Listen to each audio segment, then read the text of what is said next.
ልጆቻችሁን በዚህ ሰዓት ትምህርት ቤት እየላካችሁ ያላችሁ ወላጆች የልጃችሁን ህይወት አደጋ ላይ እየጣላችሁ ነው። እንዲሁም ሊወጡት የማይችሉት ወጥመድ ውስጥ እየከተታችኋቸው ነው። ለምን ይሄንን እንዳልኩኝ ይሄን ቪዲዮ ሙሉን ቁጭ ብላችሁ የምትሰሙ ወላጆች አስተዋይና ብልህ ከሆናችሁ ትረዱኛላችሁ። አቃለሁ እኔ እንኳን ይሄንን ቪዲዮ በመስራቴ ዋጋ ልከፍል እችላለሁ። ነገር ግን እውነቱ ይሄ ስለሆነና ለወደፊት የልጃችሁ ህይወት መሳካት እርግጠኛ እንድትሆኑ የምትፈልጉ ወላጆች ብቻ ይሄንን ጥቂት ደቂቃ ቪዲዮ አዳምጣችሁ የልጃችሁን ህይወት እንድትታደጉ አበረታታችኋለሁ።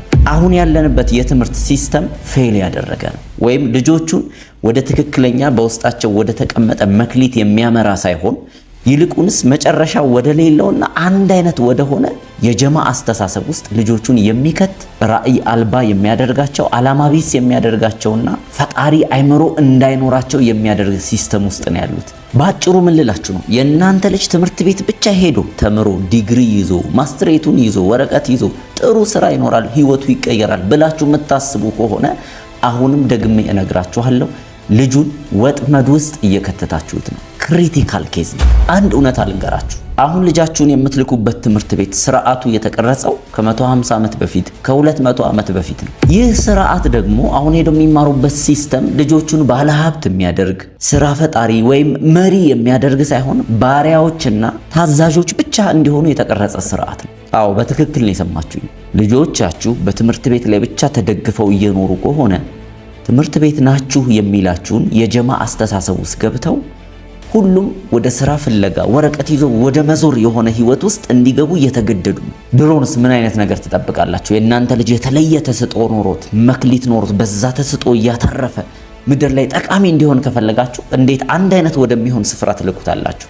በትምህርት ቤት ውስጥ አንድ አይነት ትምህርት እየተማሩ አንድ አይነት ፈተና እየተፈተኑ አንድ አይነት ዩኒፎርም ለብሰው አንድ አይነት አስተማሪ እያሰለጠናቸው እንዴት የተለያየ ወይም የራሱን ነገር ይዞ ሊወጣ ይችላል? ይልቁንስ አንድ አይነት መስሎ ከሌሎች ልጆች ጋር ተመሳስሎ ነው የሚወጣው። መጽሐፍ ቅዱስ ልጅህን በሚሄድበት መንገድ ምራው፣ ባደገም ጊዜ ከርሱ ፈቀቅ አይልም ይላል። ይሄ በሚሄድበት የሚለው ቃል መጽሐፈ ምሳሌ ምዕራፍ 22 ቁጥር 6 ላይ ያለችው ቃል በዕብራይስጡ እንደ ተፈጠረበት ዓላማ እንደ ስጦታው እንደ ዝንባሌው ምራው ነው እንጂ የሚለው በተመሳሳይ መንገድ ሌሎች ልጆች በሚሄዱበት መንገድ እንዲመራ አድርገው አይደለም የሚለው። እያንዳንዱ ልጆች እግዚአብሔር በውስጣቸው ያስቀመጠ ቪዥን አለ። በምድር ላይ ደግሞ ስኬታማ የሚያደርጋቸው ያንን ቪዥን አግኝተው መኖር ከቻሉ። መጽሐፍ ቅዱስ ሲናገር ጌታችን ኢየሱስ ክርስቶስ በማቴዎስ ምዕራፍ 25 ቁጥር 15 ላይ እንደየ አቅማቸው ለአንደኛው 5 መክሊት፣ ለአንደኛው 2 መክሊት፣ ለአንደኛው 1 መክሊት ሰጣቸው ይላል። ሁሉም የየራሱ እንደ አቅሙ የተሰጠው መክሊት አለ።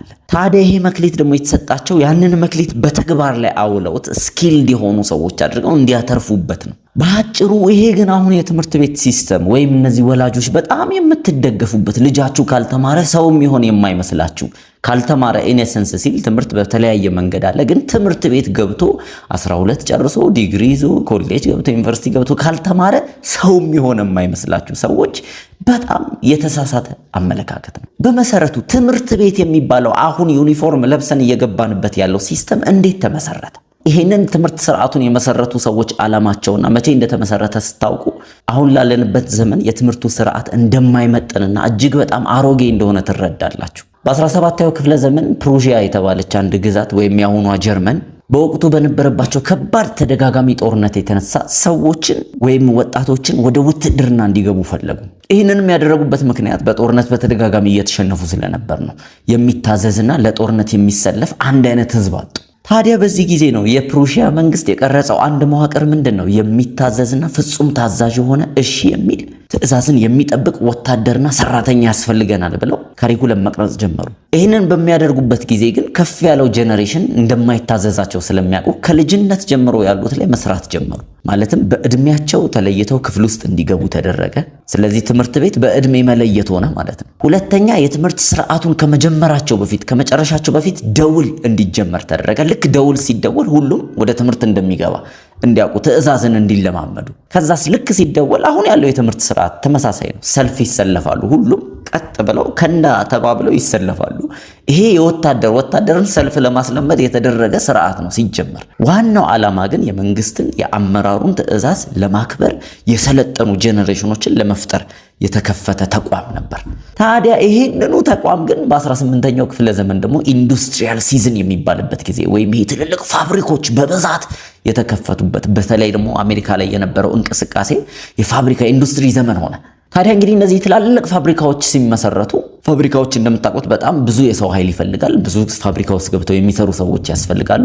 በጊዜው የነበሩ ደግሞ አብዛኞቹ ወይ ፋርመሮች ናቸው ወይ ገበሬዎች ናቸው ወይ አረቢዎች ናቸው። በእንደዚህ አይነት ነገር ውስጥ የተሰማሩ ሰዎች ናቸው። ታዲያ እነዚህ ፋብሪካ ውስጥ ቁጭ ብለው ያንን ቦሪንግ ስራ ሙሉ ቀን ይሄን ስራ አትስራ እየተባሉ መታዘዝ አይፈልጉም። ቶሎ የሰለቻቸውና ጥለው ይወጣሉ። በዚህ ጊዜ ነበር ታዲያ እነ ሮክፌለር የመሳሰሉት እጅግ ባለሀብት የሆኑ የእነዚህ ፋብሪካ ባለቤቶች አንድን መዋቅር መቅረጽ እንዳለባቸው ተረዱ።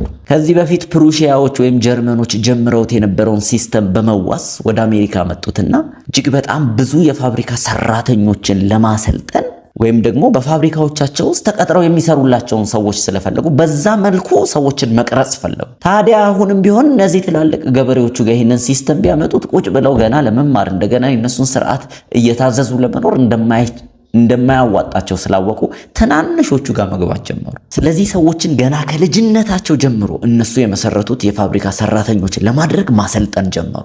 ትምህርት ቤት የሚለው ሲስተም አሁን ያለው የተመሰረተው በዋናነት ያን ጊዜ ነው። ሰራተኞች በሰዓት መግባት እንዲለማመዱ የተደረጉት በትምህርት ቤት ላይ ነው። ልክ 2 ሰዓት ይገባል፣ ደውል ይደወላል። ድምፁ ሲያቃጭል ደውል ማለት የሚሰለፉበት ግቡ የተባሉበት ስፍራ የሚገቡበት ቦታ እንደሆነ እንዲማሩ ተደረጉ። ከዛ በቀን ውስጥ ሙሉ ቀን በሚታዘዙት አስተማሪያቸው በሚያዛቸው መንገድ ሙሉ ቀን እንዲቀመጡ የታዘዙትን እንዲሰሩ የቤት ስራም ሆነ የክፍል ስራ ይሄን አድርግ ያንን አድርግ ሲባሉ እንዲያደርጉ ዲዛይን ተደርጎ ተቀመጠ። በቃ ቀላል። ለምሳሌ እጃቸውን አንስተው ሽንት ቤት መሄድ ከፈለጉ ሽንት ቤት ሊሄድ ብለው ያስፈቅዳሉ። ወደፊትም ካደጉላቸው በኋላ ፋብሪካ ውስጥ ሲገቡ አለቆቻቸውን፣ አሰሪዎቻቸውን፣ ቀጣሪዎቻቸውን እያስፈቀዱ የሆነ ነገር እንዲያደርጉ ዲዛይን ተደርገው አይምሯቸው በዚህ ፎርማት ተሰርቶ ነው የሚወጡት። ከዛ አንድ አይነት ፈተና ይፈተናሉ፣ ደረጃ ይሰጣቸዋል። አንተ ኤ ነህ፣ አንተ ቢ ነህ፣ አንተ ዲ ነህ፣ ወይም አንተ አንደኛ ወጥተሃል፣ ሁለተኛ ወጥተሃል ተብለው በአንድ አይነት መንገድ ይመዘናሉ፣ ደረጃ ይሰጣቸዋል። ፋብሪካ ውስጥ ያለ ኳሊቲ ኮንትሮልን አንደርስታንድ እንዲያደርጉት ነው። አንደኛ የአሰራሪ አመራሮችን መዋቅር እንዲያውቁ፣ ሁለተኛ ደግሞ የጥራት ደረጃን ይሄ ኤ ነው፣ ይሄ ቢ ነው፣ ይሄ ሲ ነው የሚለውን እንዲገባቸው የተደረገ ሲስተም ነው እንጂ ልጁ በእውነት ከሌላ ልጅ ጋር ተፎካክሮ አንድ አይነት ትምህርት ስለተማሩ አንደኛ ሁለተኛ መባል አልነበረበትም። ራሱ ልጁ እግዚአብሔር የሰጠው የራሱ ችሎታ አንደኛ የሆነበት ቦታ አለው። ነገር ግን የትምህርቱ ሲስተም ያንን እንኳን እንዳይረዱ ያስገድዳል። ከዛ በመጨረሻ ደግሞ አንድ አይነት ዩኒፎርም እንዲለብሱ፣ ማንም ከመካከላቸው የተለየ እንደሌለ እንዲረዱ፣ የራሴ ቪዥን የራሴ ራዕይ ሳይሆን ሁላችንም አንድ አይነት ሰራተኞች ነን የሚለው መንፈስ የቡድን አስተሳሰብ እንዲፈጠርባቸው አንድ አይነት ዩኒፎርም ማለት በራሱ አንድ አይነት የሆነ ወጥ የሆነ ነው። እነዚህ ሲስተሞች የሚረዱት አንድን ሰው ባሪያ ለማድረግ ተገዢ ለማድረግ በዛ ሰው ላይ ለመሰልጠን በጣም የተመቸ ስርዓት ይፈጥራል። እንደዚህ አይነት ነገር ራሱ ሮክፌለር እንዲሁም በአንድ ወቅት ሲጠየቅ እንደዚህ ብሏል። እኔ የምፈልገው የሚያስብ ትውልድ ሳይሆን የሚሰራ ትውልድ ነው ብሎ ተናግሯል። ምን ማለት ነው? የነሱ ትላልቅ ፋክተሪዎችን የሚሰሩለት ገበታው የሚታዘዙለት ሰዎችን ፈልጎ ነበር ማለት ነው። የእውነት ግን ይሄ ሮክፌለር እንደነሱ ትምህርት ቤት ገብቶ የተማረ ሰው አይደለም። በዓለም ላይ ታውቃላችሁ በጣም አብዛኛዎቹ ተጽዕኖ ፈጣሪን በላቸው ትልልቅ ኢኖቬተሮች፣ ትልልቅ ነገሮችን የፈጠሩ ትልልቅ ኢንተርፕሬነሮች፣ ትልልቅ ቢዝነስን ቢውል ያደረጉ ሰዎች ድሮፕ አውት ያደረጉ ናቸው። ትምህርቱን ስርዓቱን ጀምረው ከስርዓቱ ሲወጡ ነው አይናቸው የተከፈተው። ስለዚህ ቤዝ ነገር ያስፈልጋል። ትምህርት ቤት ልጆች መግባት የለባቸውም እያልኩኝ አይደለም። ነገር ግን ከትምህርት ቤታቸው ጎን ለጎን ስኪልድ የማታደርጓቸው ካልሆነ ወይም ደግሞ በትምህርታቸው ውስጥ ማወቅ ያለባቸውን ነገር ውስጣቸው ያለውን ስጦታ ለይተው አውቀው በዛ እንዲያድጉ የማትረዷቸው ከሆነ በትምህርት ቤቱ ብቻ ሲስተም ከሄዳችሁ ልጃችሁ አሁንም አድጎ ሲጨርስ ወረቀቴን ብቻ ልቀበል ይላል። ዲግሪውን ወይም እቺ ማስትሬቱን ወረቀቱን ይዘው ይሄዳል። ቅጥር ይፈልጋል። ኢንተርፕሬነር የመሆን ማይንድ ሜንታሊቲ አይኖርም። የፈጠራ ችሎታ አይኖርም። ወይም ደግሞ አስቡ ቪዥን ይሄ ነው ይሄን ማድረግ እችላለሁ የሚል አዲስ የሆነ የማሰብ መንገድ አይኖርም። ለምን? አዲስ ነገር እንዳያስብ ተደርጎ ነው በትምህርት ቤት ውስጥ ተከርክሞ የሚወጣው። አንተ እንዲህ ነህ፣ ዲ ነህ፣ ኤ ነህ፣ ቢ ነህ፣ ሁለተኛ ነህ፣ 10ኛ ነህ እየተባለ የወጣለች የራሱን ማንነት እንዲያገኝ ልትረዱት ብትሞክሩ እንኳን በጣም ይከብደዋል። ስለዚህ የእናንተ ልጆች ኢምፕሎይመንት ውስጥ እንዲፈልጉ ወይም ስራ ፈላጊዎች እንዲሆኑ ከፈለጋችሁ ቀላል ነው፣ ላኳቸው በየሰፈሩ ያለ ትምህርት ቤት። ሌላ ምንም ነገር አታግዟቸው። አይ የኔ ልጅ ግን ሊደር ነው ውስጡ ኢንተርፕሬነር ስራ የመፍጠር አቅም አለው።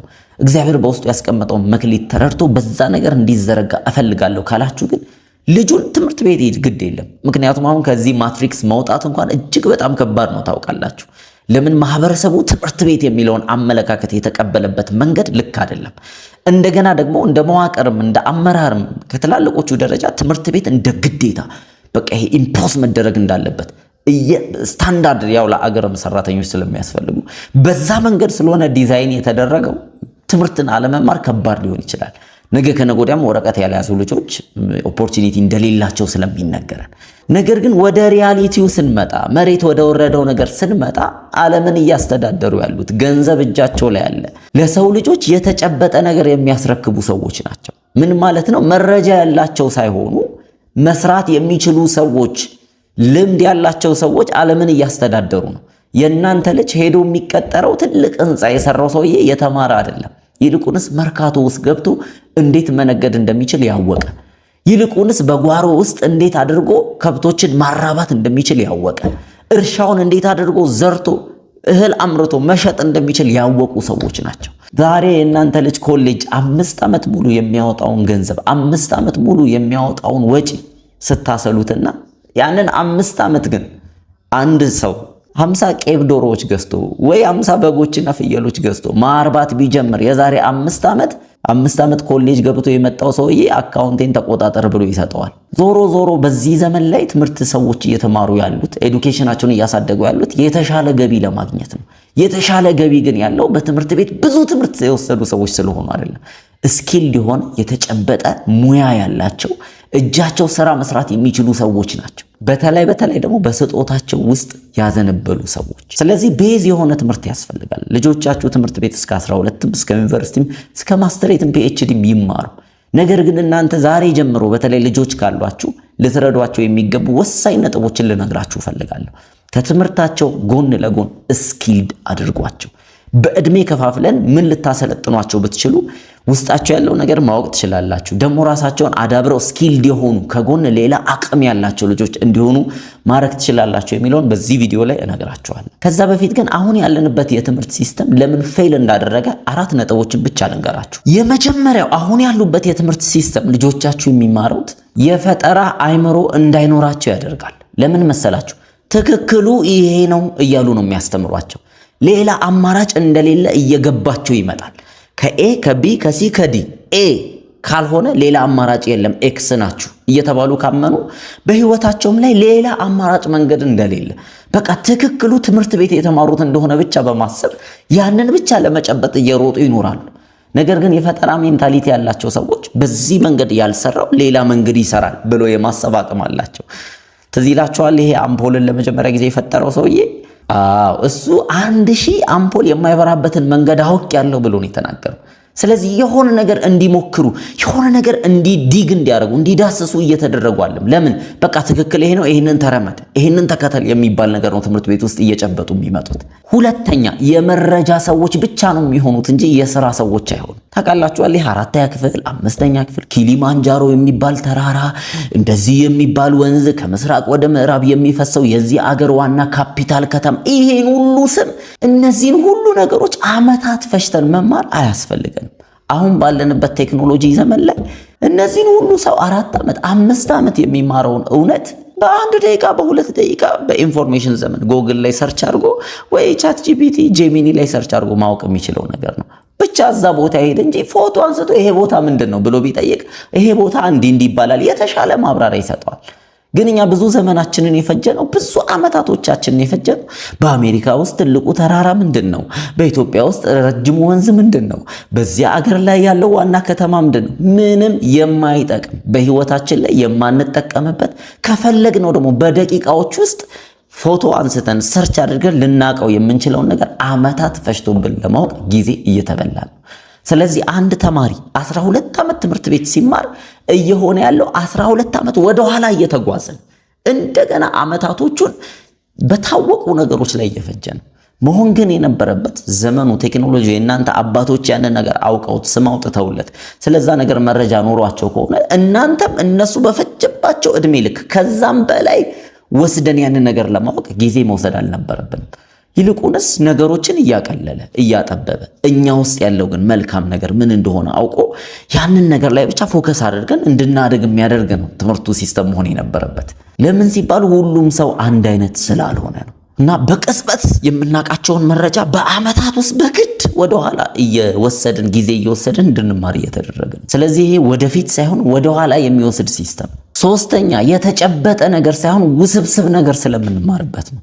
ለምሳሌ ትዝ ይላችኋል 8ኛ ክፍል 9ኛ ክፍል አልጀብራ፣ ካልኩለስ ምናምን ኤፍ ኦፍ ኤክስ ብላችሁ ተምራችኋል። እስቲ በየትኛው የህይወት ክፍላችሁ ነው ኤፍ ኦፍ ኤክስን ተጠቅማችሁ በአልጀብራ የሆነ ነገር ሰርታችሁ በአልጀብራ ደምራችሁ ቀንሳችሁ የሆነ ነገር ውጤት አምጥታችሁ የምታውቁት?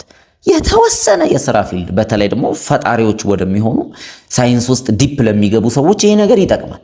ከዛ ውጪ ግን አቬሬጅ የምንሆነው አብዛኞቻችን ወደ ስራ ዓለም ስንመጣ ያ ሁሉ ዘመናችንን እድሜያችንን የፈጀው ካልኩለስ አልጀብራ መሬት ላይ ያለ ነገር አይደለም። መሬት ላይ ያለው እንዴት ገንዘብ መያዝ እንችላለን፣ ምን አይነት ኢንቨስትመንት ብንሰራ ያዋጣናል፣ ስለ ኢሞሽናል ኢንተለጀንት እንዴት ነው ብርን ማስተዳደር ያለብን። ይሄንን ነገር ትምህርት ቤት አትማሩትም። ትምህርት ቤት ካልኩለስን አልጀብራን ነው እየተማራችሁ የምትወጡት። ሂሳብ ተብሎ የምትማሩት ይሄንን ነው። ስለዚህ ወደ ትምህርት ዓለም ጨርሳችሁ ወደ ስራው ዓለም ስትመጡ እነዛ ነገሮች የሉም። ጊዜያችሁን ግን ረጅም ዓመት ፈጅተውባቸዋል። ስለዚህ አሁንም መሆን ያለበት በካልኩለስ በአልጀብራ መማር ያለባቸው ምጡቅ አይምሮ ያላቸው ተለይተው ቢቀመጡ ለሳይንስ ምርምር ለፈጠራ ስለሚያስፈልጉን እነሱ ያንን እየተማሩ ይቀጥሉ። ከዛ ውጪ ደግሞ ውስጣቸው ያሉ ሰዎች ተለይተው ሂሳብ አያያዝ፣ ንግድ አነጋገር፣ የእርባታ ሙያ፣ ገበሬው እንዴት በዘመናዊ መንገድ ቢዘራ ብዙ ምርት ያተርፋል የሚለው ትምህርት ውስጥ ብንገባ የተጨበጠ ለሰው የሚበላ ነገር መስጠት እንችላለን። ምክንያቱም የማይቋረጥ ነገር ስለሆነ ማለት ነው። ከዛ ውጪ አራተኛው ይሄ ትምህርት ፌል ያደረገበት ምክንያት ሁሉንም በአንድ አይነት ሚዛን የሚለካ ትምህርት ነው። ምክንያቱም ትምህርት ቤቶች ሁሉንም በአንድ አይነት ፈተና መዝነው አልፋል አላለፍክም የሚሉ ከሆነ ሁሉንም ሰው አንድ አይነት የሚያደርግ ሲስተም ነው ማለት ነው። የተለየ አመለካከት መፍጠር የሚችል አመለካከት በልጆች ውስጥ እየከተተ አይደለም። ምን ማለት ነው? አንድ ሰው ዩኒክ ነገር እንደተሰጠው ግምት ውስጥ ያላስገባ ሲስተም ውስጥ ነው ያላችሁት። ስለዚህ የእናንተ ልጅ ከማንም ልጆች ጋር ተመሳሳይ አንድ አይነት ማንነት ያለው ልጅ ሆኖ ከትምህርት ቤት ተመርቆላችሁ ይወጣል። ስለዚህ ቀጥሎ የምነግራችሁ ልጆቻችሁን ከትምህርት ጎን ለጎን ስኪልድ ብታደርጓቸው፣ ውስጣቸው ያለውን ነገር እንዲያዳብሩ ብትረዷቸው ሊጠቅሟቸው የሚችሉ 4 ነጥቦችን ልንገራችሁ። የመጀመሪያው ኮምፒታቲቭ ታደርጓቸዋላችሁ። በስራ ዓለም ላይ ሲወጡ ልጆቻችሁ ወደ ህይወት ሲመጡ ስኬታማ የሚሆኑት ከሌላው ልጅ ከበለጡ ነው። ከሌላው ልጅ ሊበልጡ የሚችሉት ደግሞ ነገር ቢኖር በሚጨበጥ በሚዳሰስ በሚሰራ ነገር የተሻለ ኤክስፔሪየንስ ካላቸው። አሁን ገበያው የሚፈልገው ምን ታውቃለህ፣ ምን መረጃ አለ የሚባሉ ሰዎችን አለ። ምክንያቱም መረጃ ማግኘት በዚህ ሰዓት በጣም ቀላል ስለሆነ ማንም ሰው የፈለገውን መረጃ በአንድ ክሊክ በቻት ብቻ ማግኘት ስለሚችል ምን መስራት ትችላለህ ግን በጣም ወሳኝ ነገር ነው። ምን ማድረግ ትችላለህ ግን በጣም ወሳኝ ነገር ነው። ስለዚህ የእናንተ ልጅ ተምሮ ከትምህርት ቤት ሲወጣ ብዙ ጊዜ ምን ታውቃለህን ነው እንጂ አቺቭ የሚያደርጉት ምን መስራት ትችላለህን ማግኘት አይችሉም። ስለዚህ የእናንተ ልጅ ከትምህርቱ ጎን ለጎን አንድ ነገር ማበጀት፣ መቅረጽ፣ መምራት፣ ማስተዳደር የሚችል ሆኖ ከወጣ የተሻለ በገበያው ላይ የተሻለ ተፈላጊ ይሆናል። ሁለተኛ ስኪልድ ስታረጓቸው በውስጣቸው ያለውን እምቅ ኃይል ስጦታቸውን ሊያሳዩአችሁ፣ ሊገልጡላችሁ፣ ሊያወጡላችሁ ይችላሉ። ለምሳሌ ስፖርት፣ ጥበብ፣ ሙዚቃ፣ ከዜማ ጋር የተገናኘ ኮዲንግ፣ እነዚህ ነገሮች ዊዝደም ናቸው፣ ጥበብ ናቸው፣ ለሰው ልጅ የሚሰጥ ጸጋ ስጦታዎች ናቸው። አንዳንድ ልጆች ለምሳሌ ምጡቅ አይምሮ በኮምፒውተር ላይ በኮዲንግ ላይ አቅም አላቸው። ሌሎቹ ደግሞ ኤሌክትሪሽያን ናቸው። አንዳንዶች ደግሞ ስዕል፣ ሙዚቃ ላይ ጥልቅ የሆነ መረዳት አላቸው። በዚህ ጉዳይ ላይ ስኪል የምታደርጓቸው ከሆነ ውስጣቸው ያለውን ትክክለኛ መክሊት ማግኘት የሚችሉ ልጆች ይሆናሉ። ምናልባትም እንደነ ማይክሮሶፍት ወይም እንደነ ኤለን መስክ ብዙ አይነት ፕሮጀክቶችን የሚያስተዳድሩ ልጆች ሊሆኑ ይችላሉ። በነገራችን ላይ ኤለን መስክም ሆነ እነ ማርክ ዙከርበርግ፣ እነ ቢል ጌትስ ወይም ደግሞ ይሄ አፕሉ ፈጣሪ ስቲቭ ጆብስ፣ እነዚህ ሁሉ ትምህርታቸውን ድሮፕ አውት አድርገው የወጡ ናቸው። ትምህርቱ ሰክሰስ እንደማያደርጋቸው ስለሚያውቁ ወይ ከትምህርት ቤት ተባረው ወጥተዋል፣ ወይ በራሳቸው ድሮፕ አውት አድርገው ወጥተዋል። ከዛ በኋላ ግን ወደ ራዕያቸው ውስጥ ገቡ። ዓለምን እየመሩ ያሉት እነዚህ አይነት ሰዎች ናቸው። በዚህ ሰዓት እነሱ ብቻ አይደሉም። እስቲ በዚህ ሰዓት አካባቢያችሁን፣ ሰፈራችሁን፣ ሁሉን ነገር በትልልቅ ደረጃ ስኬታማ የሆኑ ትልልቅ ካምፓኒ ቢዝነስ ያላቸው ኦነሮች የሆኑ ስራ ፈጠራ ውስጥ ገብተው ትልልቅ ነገር ቢውልድ ያደረጉ ሰዎችን ተመልከቷቸው። ዲግሪ ስላላቸው ነው፣ ማስትሬት ስለያዙ ነው። ስለዚህ ታዲያ ስኬት ያለው በዲግሪና በማስትሬት እንዳልሆነ ከተረዳችሁ ልጆቻችሁ ለምንድነው የምታስጨንቋቸው? ትምህርቱን ካላመጣ እንዲህ ካላደረግ ለምንድነው የማትማሩ? ትምህርትን እንደዚህ አይነት ትምህርትን እንዲጠሉ ራሱ አድርጋችሁ አታሳድጓቸው። ኢንጆይ ያደረጉ ውስጣችሁ ያለውን ግን ፈልፍለው እንዲያወጡ እየረዳችኋቸው ይቀጥሉ። ሶስተኛው ስኪል ብታረጓቸው የሚጠቀሙት ለራሳቸው ያለው ኮንፊደንሳቸው ይጨምራል። ለምሳሌ ልጆቻችሁን አንባቢ ብታረጓቸው ትምህርት ቤት ከሚሰጣቸው መጽሐፍ ውጪ የሰዎችን ባዮግራፊ፣ ምክንያቱም ብዙ ሰው ትምህርት የሚማረው ከትምህርት ቤት በላይ በሰዎች ባዮግራፊ በሚያየው ነገር በሚያዳብረው ኤክስፔሪየንስ ነው። የሰዎችን ባዮግራፊ፣ ታሪክን፣ ልዩ ልዩ ለነሱ ህይወት ይጠቅማል ብላችሁ የምታስቡትን አዘጋጅታችሁ እንዲያነቡ አድርጓቸው። ቃላቶችን እንዲማሩ፣ ላንጉዌጆችን፣ ቋንቋዎችን እንዲያጠኑ አድርጓቸው። ነገ እንጀራቸው ሊሆን የሚችል ነገር ስለሚሆን ነው የምነግራቸው ይሄንን። ስለዚህ ለእናንተ ጎበዝ ልጄ የምትሉት ሊሆን የሚገባው ትምህርት ቤት ላይ ሄዶ ኤና ቢ ስላመጣ ሳይሆን በቤት ውስጥ የምትሰጡትን ኃላፊነት ስኪል የሆነ ነገር በትናንሹ ነገሮች ቀርጻችሁ የምትሰጡትን ነገር መፈጸም ሲችል መሆንም አለበት። አራተኛውና ዋናው ደግሞ ስኪል ልታረጓቸው የሚገባችሁ ዋና ምክንያት ትምህርት ላይ ዲፔንድ እንዳይሆኑ ነው። አካውንቲንግ የተማረ ሰው በቃ ህይወቴ አካውንቲንግ ነው፣ አካውንቲንግ ስለተማርኩ ብሎ ነው የሚያስበው። አሁን ግን ሊሚትለስ ይሆናል። ሌሎች ስኪል ካሳያችሁት ልጁ ዋና ለምሳሌ የሚችል ከሆነ ወይ ሙዚቃ መጫወት የሚችል ከሆነ ገና ከልጅነቱ ጀምሮ ወይ ጎበዝ ኳስ ተጫዋች ከሆነ ኳስ ተጫዋች በዲግሪ ስለማይመጣ ማለት ነው። ጥሩ ኳስ ተጫዋች እናንተ ቤተሰቡ የደገፈው ኳስ ተጫዋች ከሆነ በዓለም ላይ ትልቁን ገቢ የሚያገኝ ሰው ነው የሚሆንላችሁ ወደፊት። ከዛ በላይ ግን የሚወደውን ነገር ናቹራሊ በተፈጥሮ ማድረግ ደስ የሚያሰኘውን ነገር እያደረገ መኖር ይችላል። ስለዚህ አይምሯቸው ሊሚት አይኖረም፣ ገደብ አይኖረም። እስከዚህ ነው የምኖረው የሚል አመለካከት ውስጥ አይገቡ። በነገራችን ላይ በእድሜ ለይታችሁ ልታስታጥቋቸው ስኪል ልታደርጓቸው፣ በተለይ በዚህ ክረምት ወቅት እየገባ ስለሆነ ምን ብታሰለጥኗቸው የተሻለ ውስጣቸው ያለው ነገር ያገኛሉ የሚለውን በእድሜ ከፋፍለን የምናጠናበት ጊዜ ይኖረናል። ይሄ ግን ሰፊ ነገር የሚጠይቅና የእናንተን ትኩረት የሚስብ ስለሆነ እስካሁን ድረስ ይህንን ቪዲዮ አዳምጣችሁ በውስጣችሁ አንዳች ነገር በርቶላችሁ እንደሆነ የምታምኑ ወላጆች ብቻ ከኔ ጋር ለ4 ቀዳሚዎች ተከታታይ ስልጠና ልሰጣችሁ ፈልጋለሁ። ፍላጎት ካላችሁ እሺ የምትሉ ከሆነ በልጃችሁ ፊውቸር ላይ መስራት የምትፈልጉ ከሆነ እነዚህን 4 ቀዳሚዎች ከኛ ጋር ለመሰልጠን ከታች በምትመለከቱት ስልክ ቁጥር አሁኑኑ ደውላችሁ ተመስገቡ።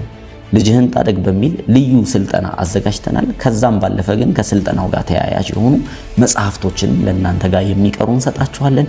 በተረፈ በዛ ስልጠና ላይ የምትገኙ ከሆነ እንገናኛለን። ካልሆነም ግን ይሄንን መልእክት አንገብጋቢ ስለሆነ ለ10 ሰዎች፣ ለ15 ሰዎች፣ ለ20 ሰዎች ብታደርሱልኝ በጌታ ፍቅር ጠይቃቸዋለሁ። በእርግጠኝነት ዛሬ ማታ ወደ ቤታችሁ ስትገቡ ልጆቻችሁን ስትመለከቱ ምን እንደምትመለከቱ ማወቅ እፈልጋለሁ። ምናልባት የትምህርት ቤት ውጤቱ ዝቅ ስላለ ምንም የማይረባ መስሎ እንዳይታያችሁ፣ አሊያም ደግሞ ትምህርት ደረጃው ከፍ ስላለ በጣም ውጤታማ ሰው ይሆናል ብላችሁም እንዳታስቡ። ከ150 ዓመት በፊት የነበረ ስርዓት የእናንተ ልጅ እንዲያስተዳድር እንዳትፈቅዱለት። ምክንያቱም ልጃችሁ ከዛ በላይ ማንነት ውስጡ እንደተቀመጠ አውቃችሁ ተረድታችሁ በዛ ማንነት እንዲያድግ ፈቀዱለት። ትምህርት ቤት ያስቀመጠው ወረቀት ላይ የከተበላችሁ ደረጃ ሳይሆን የልጃችሁ ማንነት የሚለካው እግዚአብሔር በሱ ውስጥ ባስቀመጠው መክሊት ነው። በተለይ በዚህ ዘመን ዓለም በፍጥነት እየተቀየረች ነው። ስለዚህ በእነዚህ ክረምት ውስጥ ልጆቻችሁ ምን ብታሰለጥኑት፣ ምን ብታስለምዱት ይጠቅማል የሚለውን ለይታችሁ ከልጃችሁ ጋር በበሰለና ማስተዋል በሞላበት አካሄድ ብትሄዱ መክራችኋለሁ። መልካም ጊዜ